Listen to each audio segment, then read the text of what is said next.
Howdy, friends. I don't want to beat a dead horse here, but since we've been talking about how much stuff to put on your recording, I've always, as I said in previous videos, kind of err on the side of Motown. I mean, that's my training. I've worked with Bob Olson from Motown for 21 years. But even before that, I go by the songs I grew up with and what feels good and what made them work. And they could be heavily arranged or they could be sparse, but they felt good. It's always about what felt good, what keeps the narrative together and features the vocal. But here's a quote from John Simon, who was a very highly regarded and successful engineer-producer during the 60s. He worked with Simon and Garfunkel and Leonard Cohen and God knows how many others, maybe most famously with the band. He even produced Jack Rabbit Slim, Steve Forbert's breakout record. So, John kind of knows what he's doing. So here's a quote from John from the current tape op. The interviewer asks, I appreciate the arrangements on that record, talking about the Blood, Sweat, and Tears record. Oh yeah, the big Blood, Sweat, and Tears record he produced. There's a lot going on, but it's in no way obtrusive to the lyrics and melody of the song. John Simon replies, one of the dangers of being a producer, making a record is clutter. I've been guilty of clutter, so have I.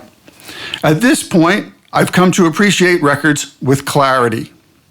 One of the things that always happened with multi-track recordings was the artist would say, oh, I like that, but I'd like to hear strings there, or no, I don't like that, but I want to hear a guitar part here, or oh, that was, well, but save it, and I want to hear a different guitar part here. How about some background vocals or something? I like that, but save it, let's try this. When we'd get around to mixing, John Simon says, we'd have all this stuff. One could make 5 or 6 different records with all this, and they don't know where they want to go with it.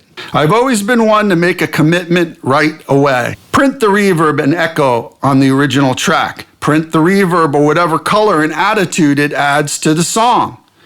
Then we're locked into an attitude for the song. To my mind, that's good. Pick something that works. Why not commit and say, yeah, that sounds great enough to be part of the song. Then everything else can fit with it. That eliminates a lot of other possibilities. The interviewer follows up. As a producer, it can be tempting to substantiate your own existence by adding complicated arrangements just for the sake of it. I appreciate that your work doesn't get caught in that trap. That is the big trap that we all try to shy away from. If you're a good producer, John Simon replies, I think that's one of the 7 deadly sins, making it seem like I've added something or making it seem like I have some value. So, again, I don't know how many times I have to point out specific recordings, specific famous legendary engineers and producers who go through this. There's too much wheedly-wee on crap these days.